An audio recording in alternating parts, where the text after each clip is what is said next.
ನಮಸ್ತೆ ಎಜಿ ನ್ಯೂಸ್ಗೆ ಸ್ವಾಗತ.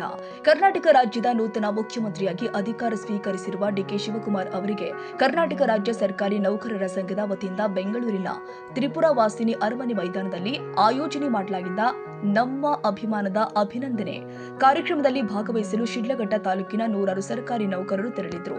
ರಾಜ್ಯ ಸರ್ಕಾರಿ ನೌಕರರ ಸಂಘದ ರಾಜ್ಯ ಕಾರ್ಯದರ್ಶಿ ಹಾಗೂ ಶಿಡ್ಲಘಟ್ಟ ತಾಲೂಕು ಸರ್ಕಾರಿ ನೌಕರರ ಸಂಘದ ಅಧ್ಯಕ್ಷ ಕೆಎನ್ ಸುಬ್ಬಾರೆಡ್ಡಿ ಅವರ ನೇತೃತ್ವದಲ್ಲಿ ನೌಕರರು ಬೆಂಗಳೂರಿಗೆ ಪ್ರಯಾಣ ಬೆಳೆಸಿದ್ರು.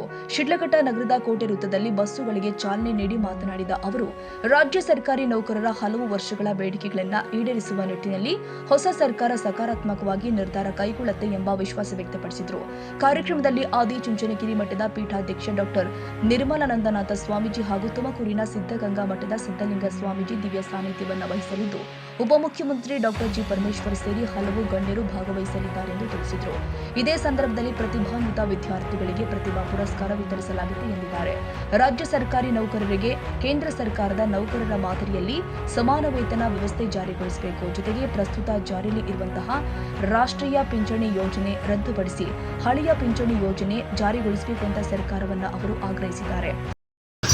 ಈಗಿನ ಕರ್ನಾಟಕ ರಾಜ್ಯ ಸರ್ಕಾರಿ ನೌಕರ ಸಂಘದ ವತಿಯಿಂದ ಏನು ಪಾರಂಪರಿಕವಾಗಿ ನಾವೇನು ಹೊಸ ಮುಖ್ಯಮಂತ್ರಿಗಳು ಬಂದಂಥ ಸಂದರ್ಭದಲ್ಲಿ ಆ ಹೊಸ ಮುಖ್ಯಮಂತ್ರಿಗಳಿಗೆ ನೌಕರ ಸಂಘದಿಂದ ಒಂದು ಗೌರವ ಸಮರ್ಪಣಾ ಕಾರ್ಯಕ್ರಮವನ್ನು ಹಮ್ಮಿಕೊಳ್ಳಲಾಗಿದೆ.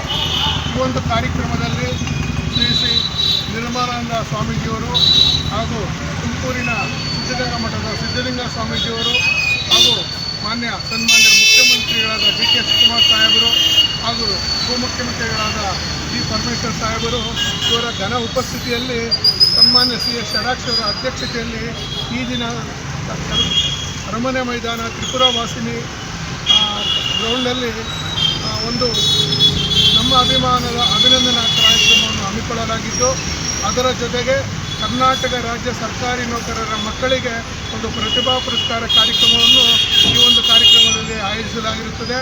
ಅದರೊಂದಿಗೆ ನಮ್ಮ ಬಹುದಿನಗಳ ಬೇಡಿಕೆಯಾದಂಥ NPS ಇಂದ OPS ಆಗುವಂಥ ಒಂದು ಹಕ್ಕು ಹಾಗೂ ಮುಂದೆ ಬರುವಂಥ ಕೇಂದ್ರದ ಸರಿಸಮಾನವಾದ ವೇತನವನ್ನು ರಾಜ್ಯ ಸರ್ಕಾರಿ ನೌಕರರಿಗೂ ಸಿಗುವಂತಾಗುವ ಒಂದು ಒತ್ತಾಯದೊಂದಿಗೆ ಈ ದಿನ ಶಿಡ್ಲಘಟ್ಟದಿಂದ ಸುಮಾರು ಒಂದು 500 ಜನ ನೌಕರರು ಈ ಒಂದು ಕಾರ್ಯಕ್ರಮದಲ್ಲಿ ಭಾಗವಹಿಸ್ತಾ ಇದ್ದೀವಿ.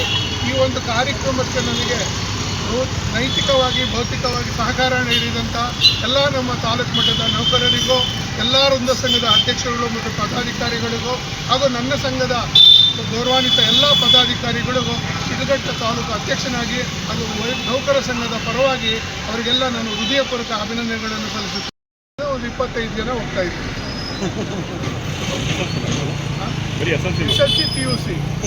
SLC PUC ಮಕ್ಕಳಿಗೆ ಒಂದು ನೆನಪಿನ ಕಾಣಿಕೆ, ಅವರಿಗೆ ಒಂದು ಮಕ್ಕಳಿಗೆ ಉಪಯೋಗ ಆಗ್ತಾ ಒಂದು ಬ್ಯಾಗ್ ಹಾಗೂ ಒಂದು ಗೌರವ ಸಮರ್ಪಣೆ ಹಾಗೂ ಒಂದು 2,000ಗಳ ಪುರಸ್ಕಾರವನ್ನು ಕರ್ನಾಟಕ ರಾಜ್ಯ ಸರ್ಕಾರಿ ನೌಕರರ ಸಂಘದ ವತಿಯಿಂದ ಸನ್ಮಾನ್ಯ ಶ್ರೀ ಷಡಾಕ್ಷರಿ ಸಾಹೇಬರ ಅಧ್ಯಕ್ಷರಾದಾಗಿಂದ ಇದು ಸತತವಾಗಿ ಮುಂದುವರಿಸ್ಕೊಂಡು ಬಂದಿರುತ್ತಾರೆ.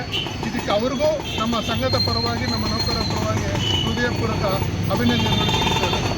ಈ ಸಂದರ್ಭದಲ್ಲಿ ಪಂಚಾಯಿತಿ ಅಭಿವೃದ್ಧಿ ಅಧಿಕಾರಿಗಳ ಸಂಘದ ತನ್ವೀರ್ ಅಹಮದ್, ತಾಲೂಕು ಸರ್ಕಾರಿ ನೌಕರರ ಸಂಘದ ಉಪಾಧ್ಯಕ್ಷ ಮಂಜುನಾಥ್, ಖಜಾಂಚಿ ವಸಂತ್ ಕುಮಾರ್, ಮಧುಸೂದನ್, ರಾಜ್ಯ ಪರಿಷತ್ ಸದಸ್ಯ ಟಿಟಿ ನರಸಿಂಹಪ್ಪ, ಪ್ರೌಢಶಾಲಾ ಸಹ ಶಿಕ್ಷಕರ ಸಂಘದ ಅಧ್ಯಕ್ಷ ಎಲ್ವಿ ವೆಂಕಟರೆಡ್ಡಿ, ಪ್ರಾಥಮಿಕ ಶಾಲಾ ಶಿಕ್ಷಕರ ಸಂಘದ ಅಧ್ಯಕ್ಷ ಸುಂದರಾಚಾರಿ, NPS ನೌಕರರ ಸಂಘದ ಅಧ್ಯಕ್ಷ ಗಜೇಂದ್ರ, ಕಾರ್ಯದರ್ಶಿ ನರಸಿಂಹರಾಜು ಸೇರಿ ಹಲವರು ಉಪಸ್ಥಿತರಿದ್ದರು.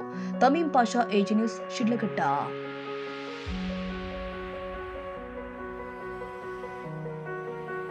ಕನ್ನಡಿಗರ ಮೆಚ್ಚಿನ ನಿಮ್ಮ AJ 24/7 ನ್ಯೂಸ್ ಕನ್ನಡ ವಾಹಿನಿ ಇದೀಗ ಟಿವಿಯಲ್ಲಿ ಲಭ್ಯ. ವೇಳೆ ನೋಟಿಸ್ ಕೊಟ್ಟಿದ್ರೆ ವಾಪಸ್ ತಗೋತೀವಿ. ಇವತ್ತು ವಕ್ಫ್ ಪ್ರಾಪರ್ಟಿ ಅಂತೇಳಿ ಬರ್ತದೆ ಅಂತ ಹೇಳಿದ್ರೆ ರೈತರು ಬೀದಿಗೆ ಬದಲು ಏನು ಮಾಡಬೇಕಾಗುತ್ತೆ? ಯಾರು ವೋಟ್ ಹಾಕಲಿಲ್ಲ ಅಂದ್ರೆ ಗ್ಯಾರಂಟಿನೆಲ್ಲ ಸ್ಟಾಪ್ ಮಾಡಿಬಿಡ್ತೀವಿ.